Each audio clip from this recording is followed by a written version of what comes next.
I love my HBCU. And boy, I love it, love it. I love it, love it. I love my HBCU. And man, I hope my team they won one. I hope my team they won one. Yeah, man.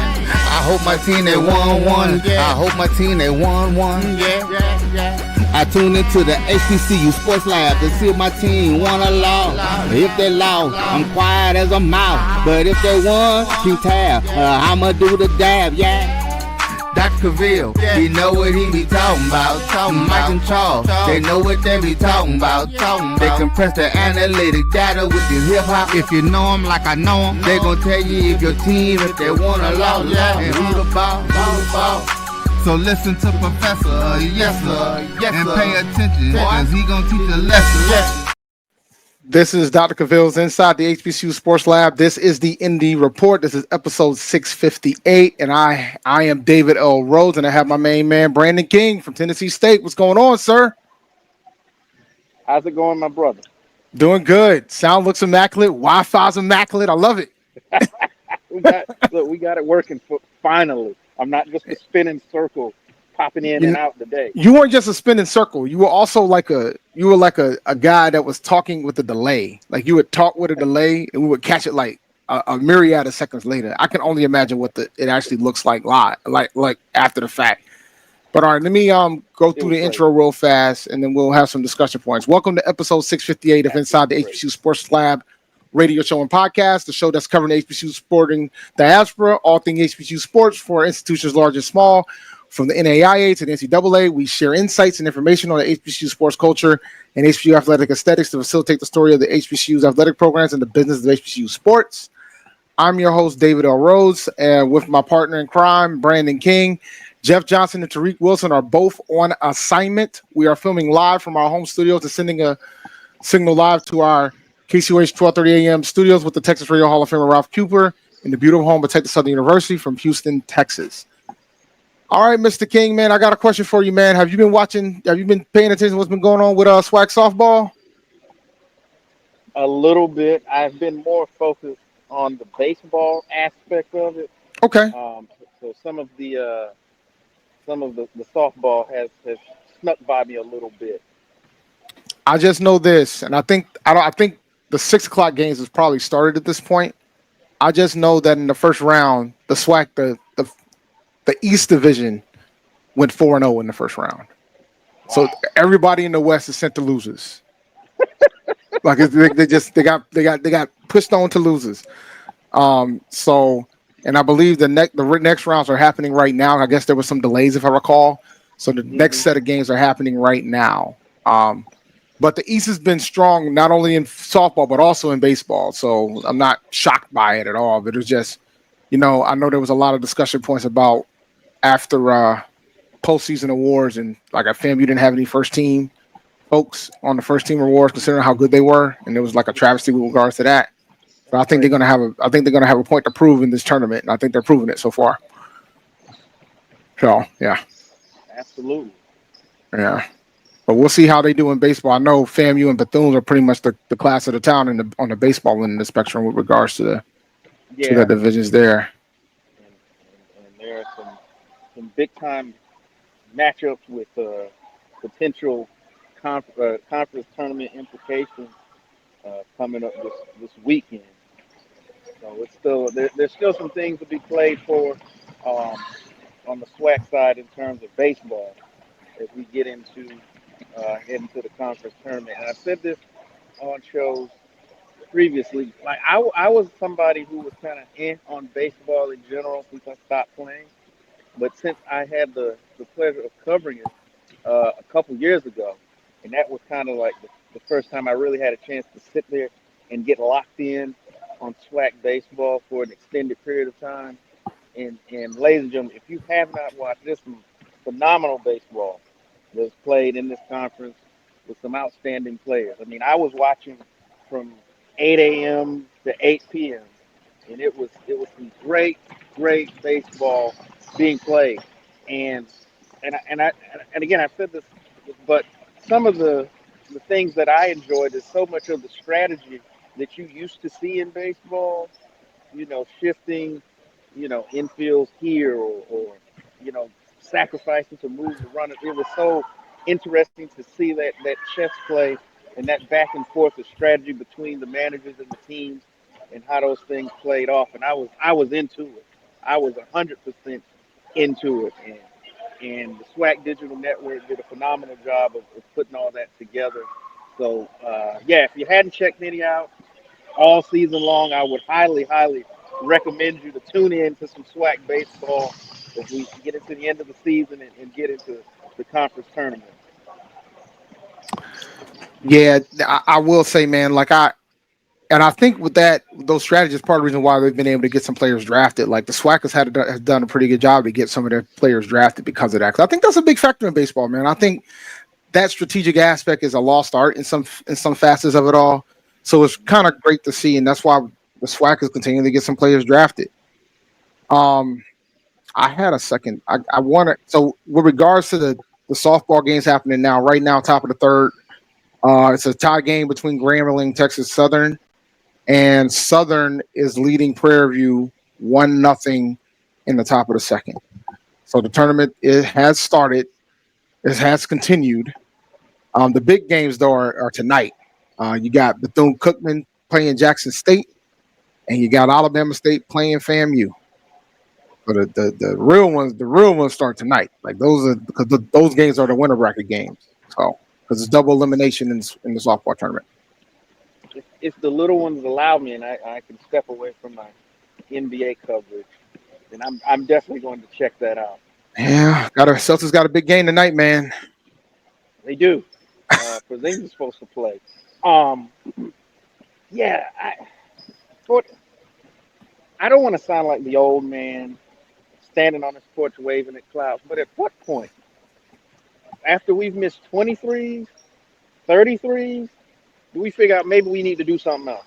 The analytics says absolutely not. Steph Curry isn't the star if they don't go to that type of route of shooting as many threes as they do now in the NBA.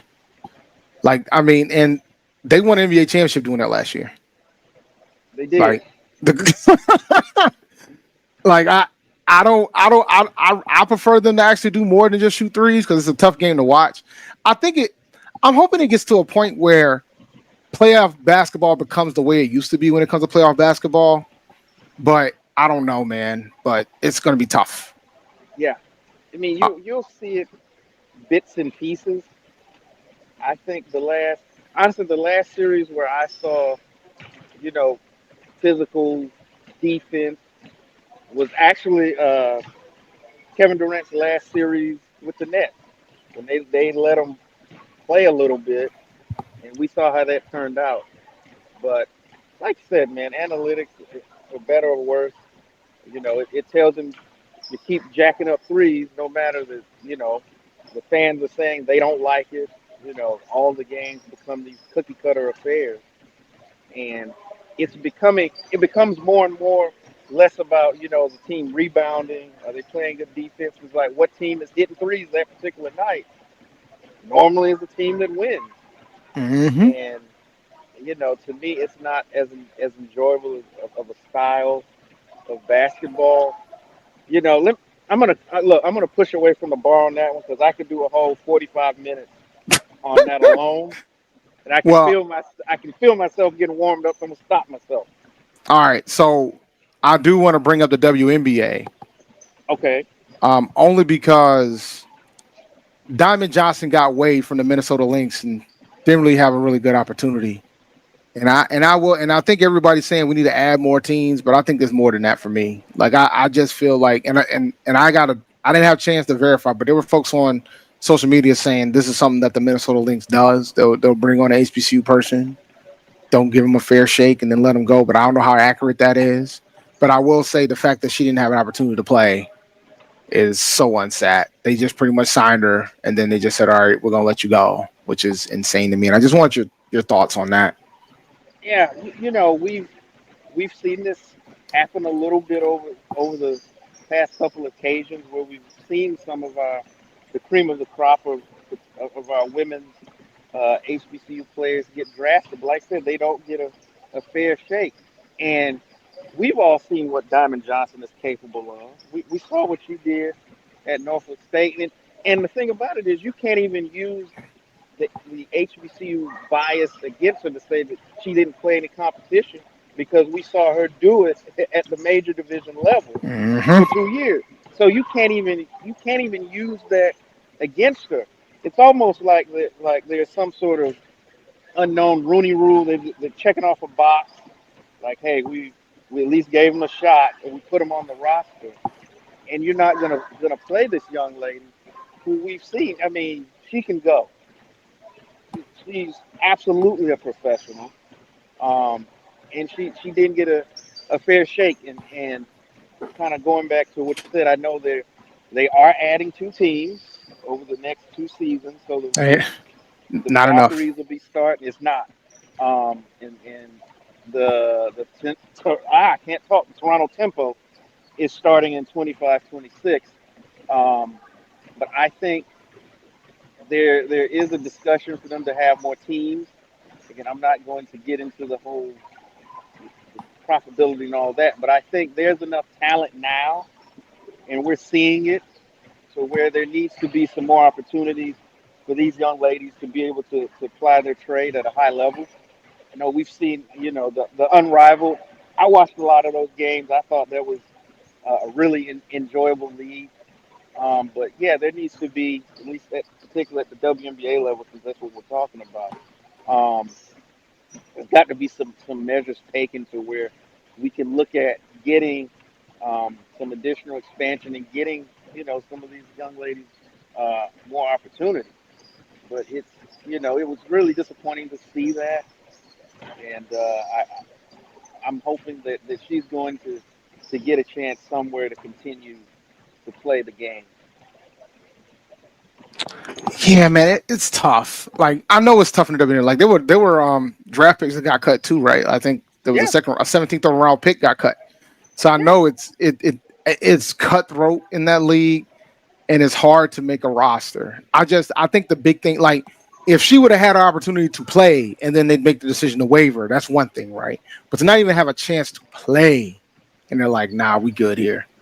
yeah, That's what kind of bothered me more than anything else yeah. about that situation. You, you sign her and then you glue her to the bench for what? Yeah, man. I don't get it at all. I get it. I mean, we know what it is, but it's you would think because of we're continuing to see uh, better athletes come out of our schools, football, baseball, basketball, that they would try to get these shots, but it's kind of revealed time and time again we're still behind that 8 ball in terms of perception and opportunity, and this is just another example of that. So yeah, definitely hoping that sister lands on her feet because she is way too talented to not be playing somewhere. I mean, a lot of ladies tend to go overseas. I mean, I'm pretty sure there's gonna be opportunity there. You never know. She might, depending on how things go with Unrivaled. I don't know how much they're trying to expand the Unrivaled league, but maybe she get a crack at that as well. But we'll Yeah. see. We'll see. All right. I want to go ahead and take the first break. When we come back, I want to talk a little bit of track. Just an FYI for everybody here. Uh, I got a lot of personal things going on, so this show's going to take a hiatus for about 2 weeks. For the next 2 weeks, I'm not going to. The Indy report won't be. Will be back. Today's the 7th, so we'll say the 28th, May 28th. The Indy report will be back. But after this break, I want to talk a little bit of track and field.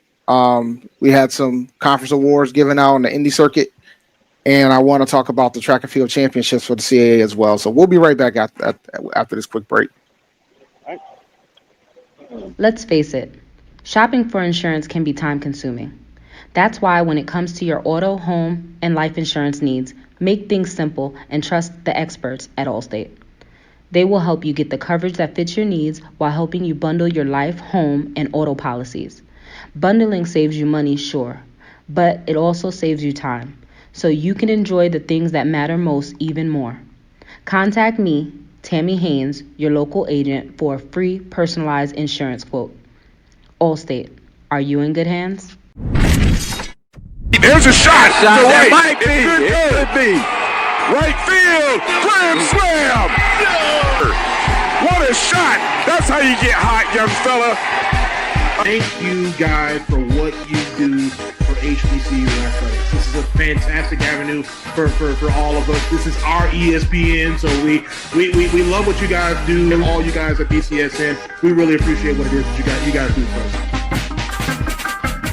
Are you hungry for authentic Caribbean food? Like jerk chicken, oxtail, red snapper, shrimp, tofu, and rasta pasta? Well, find your way over to Mango's Caribbean Restaurant, 180 Auburn Avenue, right next to Royal Peacock in downtown Atlanta. Them belly full, but we hungry. Mango's Caribbean Restaurant, open daily from 11 a.m. to 10 p.m. And on Friday and Saturday, we're open till 4 a.m. Come to Mango's and put some spice in your life. So we've got a good thing going.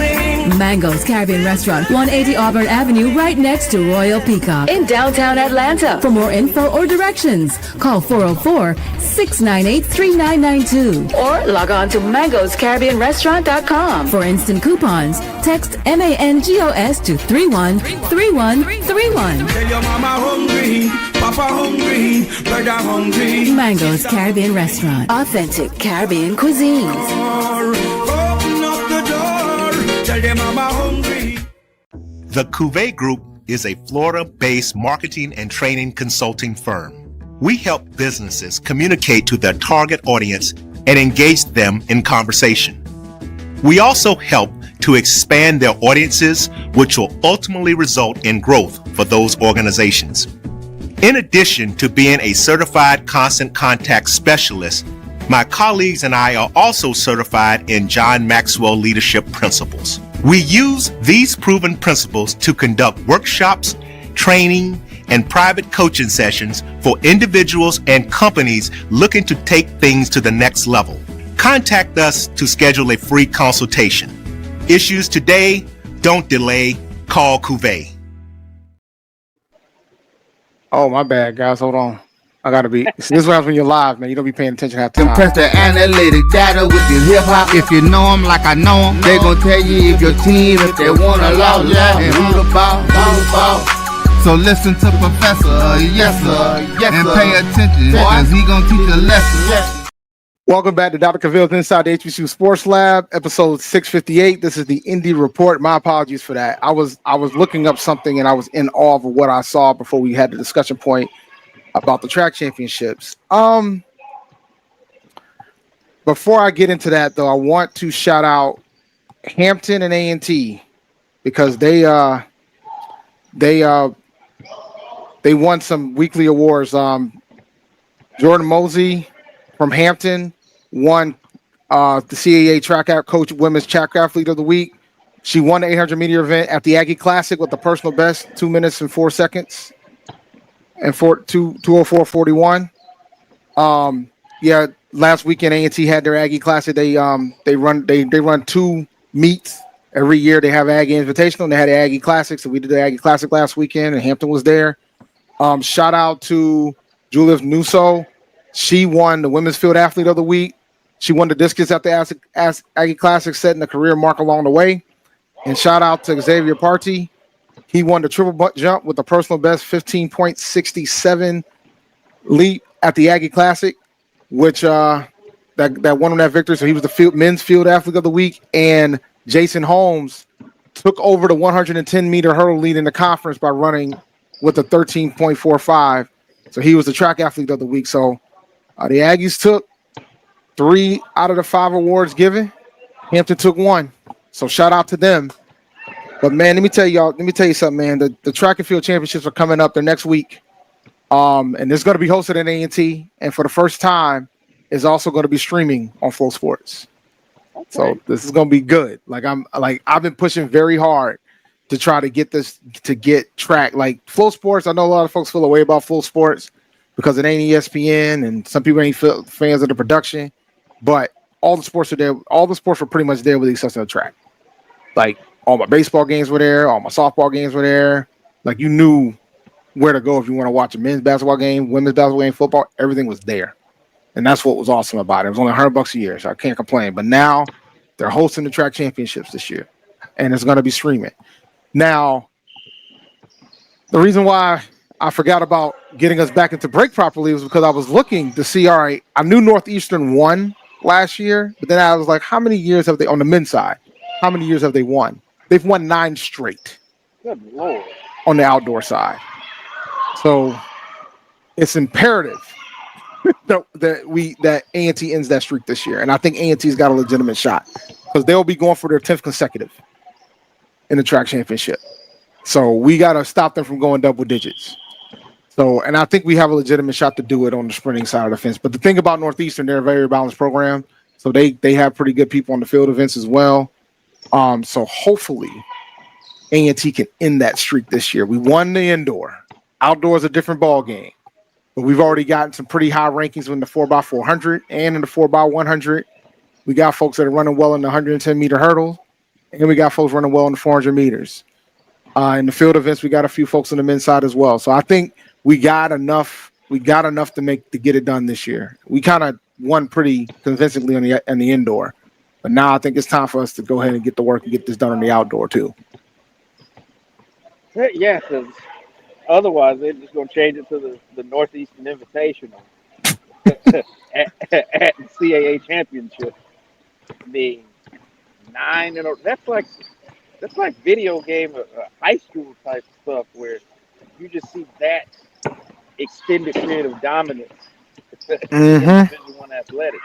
But like I said, you know y'all have been traditionally strong in track, and you've got a shot this year.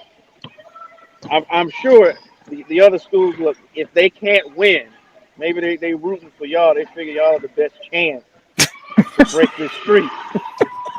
Like, look, if we can't win, we want somebody else to. We'll let it be y'all. That is. Yo, that's why I was in shock. Like I had to do a double take. Like when I found it and I saw it said 9 straight, I was like, oh. They barely won it last year, though. And the crazy thing is, the newcomers were the ones that came the closest. Like, A&T placed 4th last year, but A&T was still in rebuild mode. But Campbell only lost that by 3 points. Like, so Campbell has always had a pretty good track program. Like, even when we were in the Big South, a lot of folks don't realize they didn't win any men's championships in the Big South, even though they ended up placing 2nd in the national.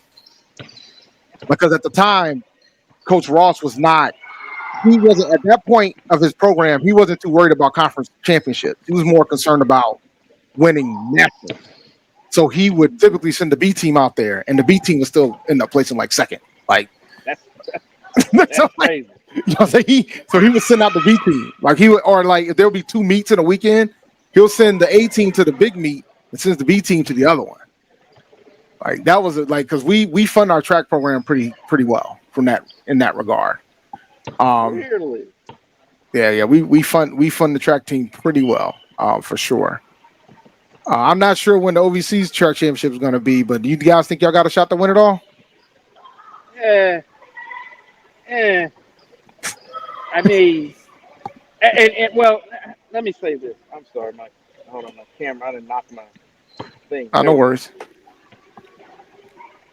I mean, they had the last competition was the end of the month, and the Morehouse relays, and it was strong performances on both the men's and the women's side.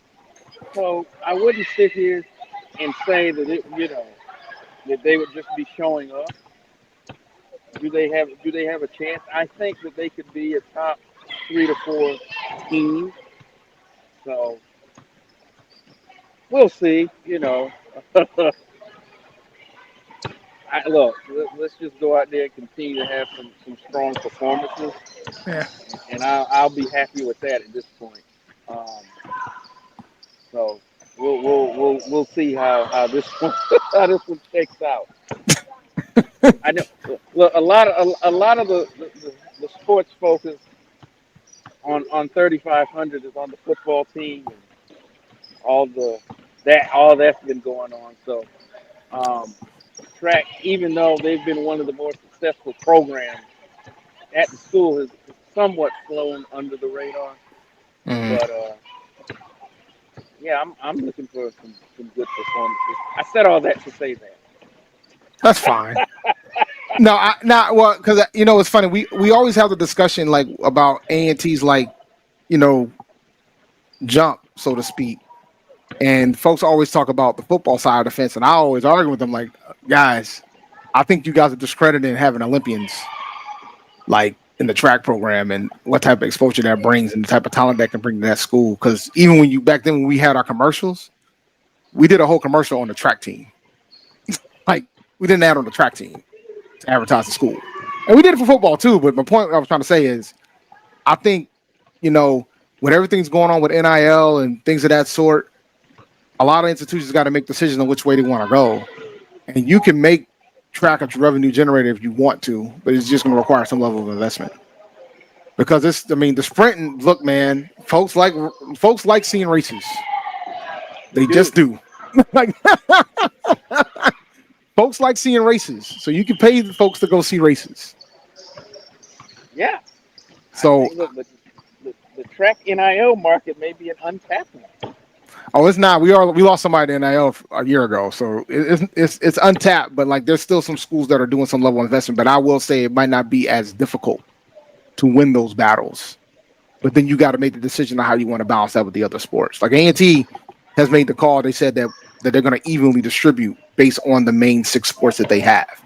Like they were clear on it, and track is like near the top of that list. Like it's track, men's basketball, women's basketball, football. What was the other? And bowling. Those are like the big ones that they're going to evenly distribute the NIL. So the women's basketball budget, NIL budget is going to be competing with some of the higher conferences in the NCAA. Now, do you agree with that strategy? I do, only because because what we're seeing in the landscape. Like I just like, if the goal is to win national championships, then you got a shot to do it in track. You've shown you've had a shot to do it in track. You've had a shot to do it in bowling. And if it gets down to where you have to start playing folks, why not? If you're trying to win national championships, why not? Right? Like women's basketball is going to always be a challenge, because I think the gap in women's basketball is still way wider right now than it is in men's. Like I think men, believe it or not, is much closer compared to women's. There's a reason why the top 4 seeds on the women's side, I don't think we only lost 1 game over since the tournament started. So like, I think there's the gap on the women's side, the gap to get to like, into to start beating top 25 teams is not, it's closer than what we realize. But then when you have the discussion point about trying to beat top 10 teams, like a team that's 25th will probably still lose to number 5 by 40 on the women's side. Like UConn is UConn, South Carolina, South Carolina. Like they're going to be dominant. LSU is LSU. They're going to be dominant for a while. The gap is going to take a while to close. On the men's side is a little bit closer, but I think the men's side is also going to require more money if you're going to be serious. So there's a delicate balance to that. I mean, so that's so I don't have an issue with that, because when you get into football, I think we can compete in the FCS landscape, but when you start trying to go with the FBS, it becomes very difficult really fast. Really fast. That's a completely different financial stratosphere. Oh yeah. I mean, maybe the money will dry up at some point, and it's very possible that it could, right? Like I think it's a situation where we could actually legitimately see the money start to dry up, because I've seen some of the money that some of these CAA teams are paying the basketball players, and I'm like, I don't know how long this is going to sustain, because if we got to start paying 6 figures to basketball players in the CAA, it's gonna be tough sledding. Now, granted, ain't that many players, but still, like it's gonna be difficult. And then then it becomes the balance of getting your donors to understand this is how it's going to be, and then on top of that, getting them to understand that even if you do everything right from the standpoint of the money, that it's possible that you might not still get the person. So from that standpoint, you just need to be conscious of having the way to advertise this the right way to your donors, because I still think there's a pocket of folks who don't believe in paying players, right? I think more people are starting to embrace it. But like I said a few months back, if you guys aren't ready to embrace this, then I hope you enjoy 3 and 9s and 2 and 10s in your future, because there's going to be a lot of those. if we don't try to go this route. Or we can just go to Division III, like St. Francis. Yeah, that's an option too. But I think every institution is going to have to make the right decision for them. And matter of fact, I want to take another break. When we come back, I want to talk about some other news that came up involving the settlement that you might know about, but I'll bring it to you. So we'll be right back after this short break. all right. Since 2002, Empowerment Resources, Inc., a nonprofit organization, has empowered more than 1,500 youth and adults in Duval and surrounding counties through its programs Journey into Womanhood, Girls Mentoring, Life Skills for Teens, and Parenting Education Coaching.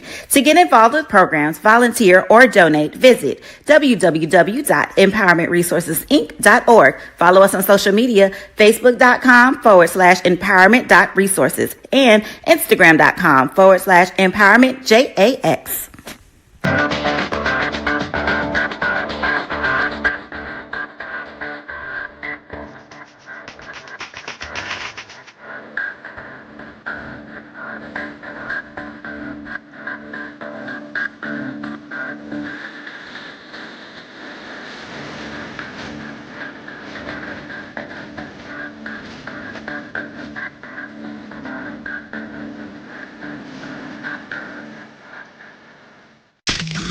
The human voice has always connected audiences with experiences. Major brands all across America have trusted Kever's voice time and time again.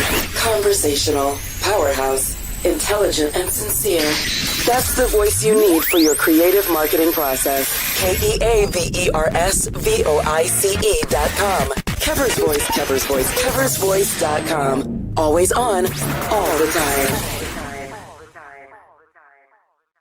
It's never too early to plant the seed, to share the tradition, and instill a sense of pride in your HBCU with your little ones.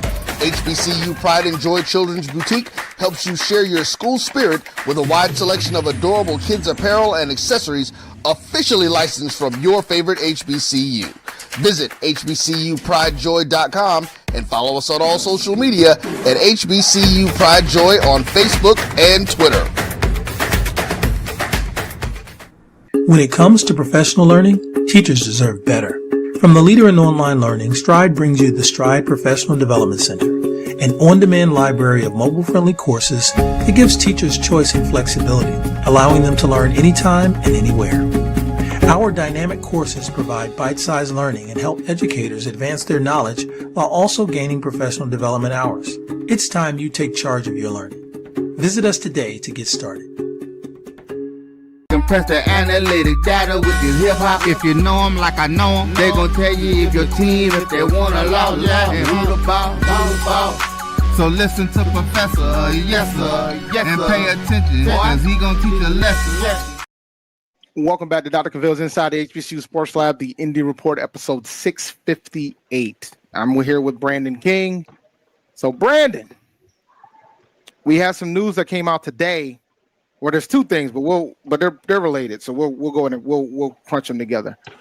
First thing that came out, well, the latest thing that came out was Maryland Eastern Shore has announced that they are going to be opting into the NCAA settlement.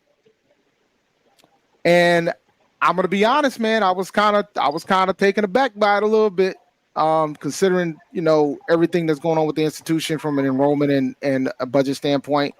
So I was taken aback when I saw that. So that would be the second MEAC team that has formally announced that they're going to be opting into the settlement. Morgan State University was the first. So I'm curious only because the institutions within the MEAC are doing this individually versus the whole conference doing this. So I just want to get your thoughts on it. Yeah, I was wondering about that. What do you think the reason is for them?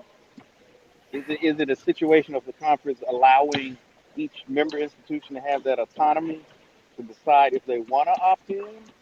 I'm assuming that's what it has to be, right? But I think from my perspective, and I know the SOCON formally pretty much said your school can do whatever way you want to go, whether you want to opt in or out. I believe you still pay the cut regardless, but it's at that point opting in versus out is more about the roster limits and things of that sort and the revenue sharing side of the fence. Even though the settlement hasn't even officially been settled. so to speak, right? Because they still haven't like okayed the settlement yet. But I think there's anticipation that they're going to, hopefully within the next week or two. It was supposed to be last week, but we'll see how that's worked out, right? But I think it just might be a matter that the MEAC has probably decided to let the schools decide how they want to do it. From what I understand, everybody in the SWAC is opting in, so we'll see. We'll see how it goes. CAA, which goes into CAA, they formally announced that the entire conference was going to be opting in.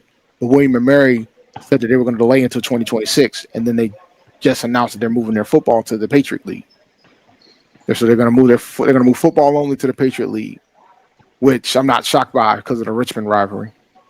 Yeah, I think that was like probably the biggest reason to do it, because they historically, William & Mary and Richmond has been in the same conference forever. So when Richmond made the jump over there for football only, it was just only a matter of time before William & Mary was going to do something. But I don't think William & Mary has an interest as of right now to fully move all their sports into the Patriot League. So they're going to play the rest of their sports in the CAA, but they're just going to play football in the Patriot League. Yeah, I think it is interesting basketball decline around. Yeah, I don't want you. Yeah, if you get smacked in the back of the head, that's going to be a moment. You're going to go viral. Look, that's why I keep occasionally looking around. It's not that I'm not paying attention. I hear. I ain't trying to look at, all of a sudden I'm a meme or something for the wrong reason. Yeah. But no, I think it's interesting to see kind of how each individual conference and even school decides how they're going to handle this. As we continue to see the landscape of college athletics, it's literally changing right in front of our eyes. And the schools now, you've got to be more so than ever. Woo. They're shooting at the rim right by me. But hey, look, man, that's why you got to pay attention. What coach you said? Head on a swivel. Yep, head on a swivel. Lost my train of thought, defended my life there. Shoot. But no, I think I was saying, and if I lost it, forgive me. But I think that more so than ever, you've got to be, and you kind of touched on it a little bit with what we were talking about earlier in terms of finance and sports. You've got to be kind of forward thinking now, more so than ever, because if not, then you are really going to potentially go the way of the dinosaurs, and you're going to be, years behind the eight ball because of you failing to really understand and take account of the changing landscape of college athletics. So I think more so than ever, it calls upon athletic administrators and athletic directors and people in those proverbial ivory towers to really be locked in and not only looking at what's going on today, but 3-5 years from now, to make sure that your prospective institution is positioned in the best place possible. It makes me wonder, right? Because I think for me, I start I want, like, I always ask myself, does it, and it's going to be fascinating to see how the SoCon does it, because like even the Patriot League, right? The Patriot League pretty much said everybody's opting out, nobody's opting in, right? So it kind of tracks with William & Mary going over there right now. So I kind of wonder how is it going to work when you have institutions, you got some that are opting in and some that are opting out. Like, I'm just kind of curious, like, how that landscape is going to work. Like, you're going to have some institutions that can have over 105 football players. Then you're going to have other institutions that can only have 105. Then you're going to have some institutions that are paying a lot more players than others. Like, I'm just fascinated to see how this is going to go. Yeah. I mean, it's yeah. I'm kind of curious about how that's going to work from a obviously a financial standpoint, and that's going to bleed over into a competitive standpoint. I mean, it's going to touch every single area. You look at recruiting and all of these things, and like I said, when we talk about NIL money, if you're talking about a school that's in versus a school that's out, what does that mean? From a monetary individual standpoint. I mean, this is this is huge. This is potentially landscape altering. Well, not potentially, it is. Mm-hmm. I mean, as I said, college athletics is as we've known them. As we've come up, just over the past 5 years, it doesn't even resemble it. There's gonna be another transfer portal window. At least I hope not, but there probably will be another one. But like when team like we kind of vaguely discuss football seasons. I'm already starting to look for tickets. Like I got to get my ticket for Nashville. So when you start looking at those things, we're thinking about our rosters, and we don't even know yet. Like I'm pretty sure A&T doesn't have a full roster yet, and I'm pretty sure Tennessee State doesn't have a full roster yet right now. Nah, it's been a kind of a revolving door. They've been signing some guys, but you got guys and you got jumping in the portal and it changes from day to day and sometimes hour to hour. So we're like to me like the cat that you saw at the blue and white game that will not resemble the team that's going to run out of the tunnel against y'all in game one. And I'm sure y'all say the same thing just because We got to find a quarterback first. We've already lost 2 for the year, so. Well, I think they're saying KJ might be able to make it back, but I don't know, man. He broke his leg, so that's gonna be a tough. He broke his leg right the day before the spring game, so it's gonna be a good rehab period. He might be ready, but we'll see.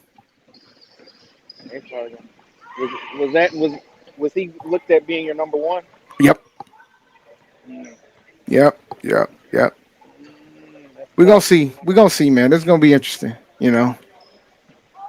Like it's wild because like it happened the day before the spring game, and in the morning of the spring game they had the big athletic foundation meeting, and Coach Gibbs was there, and he mentioned it, and everybody the shock, like type of thing. A lot of folks didn't know that was in the room. Like I got word of it the day before, but a lot of people in the room did not know that he broke his leg the night before. Wow. So it was kind of like a type of thing. But hopefully he's going to be able to recover, and I think he'll be back 100%. But we'll see. But I don't know if he's going to play this year.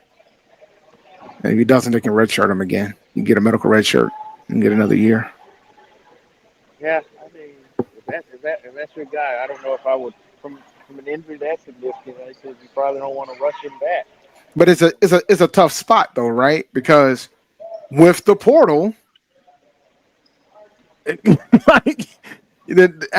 Coach Gibbs, I think Coach Gibbs knows what he's doing, so I'm pretty sure he'll make the best decision for the team. But like with the portal, you got to balance that aspect of it all too. Like you gotta figure out what makes the most sense, whether or not this person's going to come. Because even Gibbs said it that day. He said, "I can get the players here. My challenge is keeping them. That's why he needs NIL." He's like, "I got to be able to have a way to keep these guys. Like if I can get them here, it's like I recruited Tootin. I can get them here, but it's about keeping them here. And if you can't keep them here, you're just going to be a revolving door." And I think that's where the NIL Delta is going to come to roost from that aspect, right?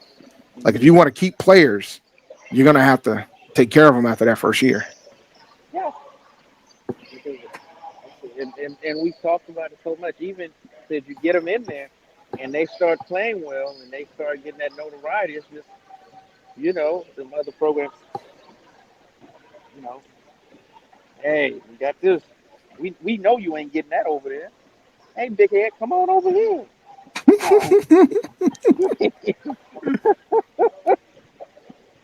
And that's what it's going to be.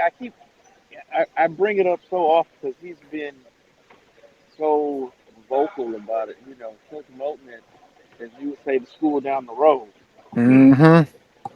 He's talked about that. He lost some players in the portal this year too. Lost some really good players in the portal.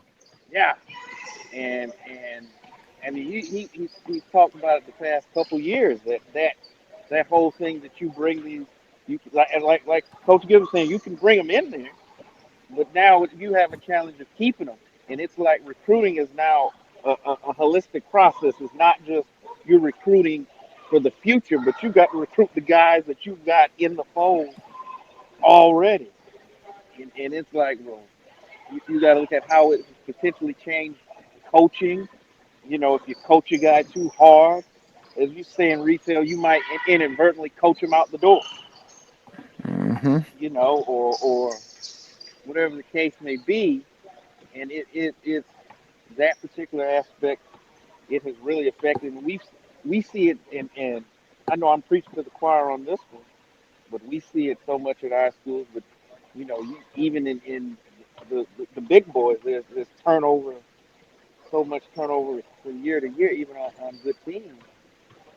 You know, it's difficult to stay. It's so difficult now to stay and remain competitive for that very reason. And you know, look, we seen Jokers play a couple games and then hop in the portal before Christmas. Like, We had that. We had somebody pretty much leave the team last season and announced that he was going to go into the portal once the season ends, and they pretty much he was off the team on football, off the team. So now it happens, man. Now there was another piece of news that might be a little that I feel like is HBCU related, and it might be because I got jokes, and that's fine. I can have my jokes. So the University of New Haven announced that they're going FCS in Division One, and they're joining the NEC, the Northeastern Conference. And the first thing I thought was, I was like, man, Delaware State ain't going nowhere now because, you know, I know they've been courting Del State for a while, and now, you know, they already picked up two teams since they've been trying to court Del State. So, you know, Del State ain't going nowhere now. I think it helps the MEAC more than folks imagine. Hey, it was probably like, yes. I'm telling you, man, they had to be because I mean, and I also found it fascinating. That's another Division II school that's making the jump during this untimely, you know, during this period of uncertainty when it comes to the settlement and things of that sort. So I thought that was fascinating too. But I know the University of New Haven. For those who don't know, I live in Rhode Island. I know where the school's at. I have family members that literally live like down the street from the school. I was not too far away from Yale University, but they got money, and they've been they've had a pretty good football program on the Division II level. So I think they've been trying to jump up to D1 for a while. So I think they just made the decision. Let's go ahead and go if we're going to go. The NEC is adding teams. Where you at now? I'm telling you, man. I'm trying to understand. Like I don't understand, because the thing is, there was at one point where UNH had an interest in jumping sooner, and there was speculation that maybe they reached out to the MEAC, but I mean University of New Haven, so it's a small private school down in New Haven, Connecticut, in West Haven, Connecticut. You know, but you know it's. I mean, you had Chicago State. Yeah. And then both in the NAC scooped both of them up. And it's funny because I had at the time I talked with the AD at Chicago State. We did like an hour interview, and I flat out asked her. She was like, "Yeah, we're moving." I said, "So, what we call the MEAC here?" And you know, she was a little coy. Like, you know, they can't say. You know, obviously they can't. But almost at the time, and I don't want to say that she said that, but I had the impression. I'm like, man, they might all but be signed, sealed, and delivered, and then you come to find out that was not the case. Because I thought, I was like, Chicago State, it made a lot of sense for them to go to the MEAC for both on both sides. You kind of get a further footprint in that Chicago market. Mm-hmm. You expand, and I mean, I thought it would have been a tremendous fit, and I think that was a real blow to the conference for them not to get that, because they had it, but you do you know what happened? I don't know the full story. The ADs voted for them to come into the conference. The chancellors and presidents did not, and part of the reason why was because they wasn't sure if they were going to be able to get a football program in place. From what I understand. I thought off the strength of the basketball and the baseball aspect alone, you had to do it. That was just my thought at the time. But, you know, I'm not a chancellor and I'm not a president, so I don't make those calls. I feel like it's one of those instances you're cutting off your nose to spite your face. That's where I was at. That's how I felt about it. And I mean, and maybe you might have this concern about travel for some of the schools, right? I mean, it might be challenging for some. Like I just learned recently that Morgan State be flying all over the place, so they wouldn't have hurt them one bit, and it wouldn't have hurt Howard one bit. I mean, but then you think about all the other schools. Well, Norfolk probably could do it. I mean, but to get to Chicago is not an easy. That ain't a bus ride.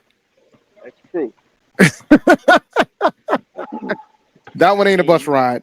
It can be, but it's just not an enjoyable one. I mean, what else are they going to do if you're looking at expansion?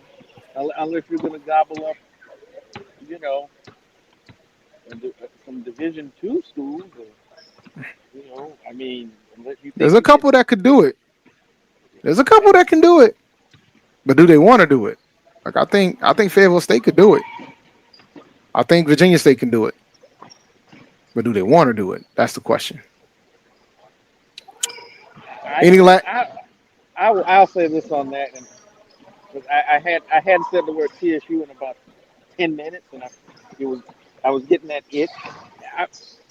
I think if it were because our AD has talked about geography being an issue as far as us still remaining in the OVC amongst many things, but I would think if you could remove that particular hurdle from a football standpoint, at least now, stylistically speaking, I think the MEAC would have been a great fit with Tennessee State.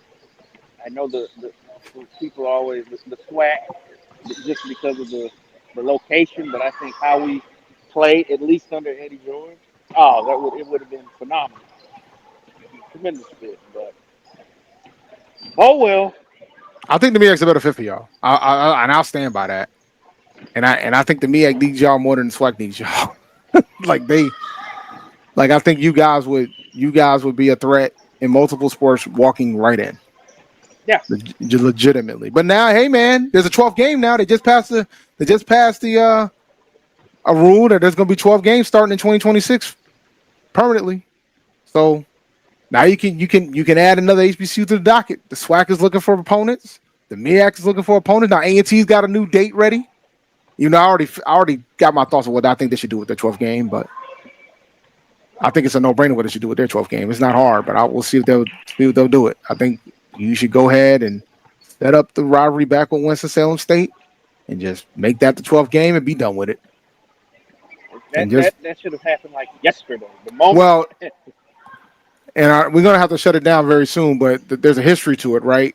The MEAC at one point would only allow you to have one Division II opponent at the time. So back when A&T was in the MEAC, before the school down the road returned to the MEAC, a lot of people forget that they were found. They started in the MEAC and then they left. But when they returned to the MEAC, before they returned to the MEAC, we had a pick between playing either them or Winston, and we picked them. And then we added Elon because we had to pay a Division I opponent. So that's a part of the history reason of it as well, because they only at the time the MEAC only wanted you to play one Division II school. That was like a requirement. I don't know. I'm pretty sure that's no longer the case now. Considering now, starting in 2026, well, 2025 they had to do it as well, but in 2026 permanently, the MEAC right now has got to find 7 out of conference games every year. Yeah. So that's a lot. Yeah. So it ain't easy to schedule games these days. Nope, sure ain't. But all right, I gotta shut this bad boy down. So let me go ahead and do the outro and close out. Right. And shout out to your Wi-Fi, sir. Yes. That immaculate Wi-Fi, because that was perfect. Thank you for listening to Inside the HBCU Sports Lab. Make sure you share our podcast with your friends and colleagues. I'm David L. Rhodes, coming from Inside the Lab with Brandon King. We want to thank you for listening to Dr. Cavill's Inside the HBCU Sports Lab. The Ending Report, and they go live every Tuesday and Thursday at 7:00 on a Wednesday for the 6 o'clock Central Standard Time, and every Wednesday for 6 o'clock Central Standard Time. But once again, we're going to be, I'll say we're on vacation for 2 weeks. We'll roll for the next 2 weeks. We look forward to next week as we discuss the latest news in the lab. Well, 2 weeks for us. Follow Dr. Kenyatta Cavil on Twitter, Facebook, and Instagram. You can follow me at ChampD1012. Go check out sneakershoptalk.com. Dream big and continue to move forward. We'll talk to you soon. Brandon. Of course. Lecture dismissed. Yes.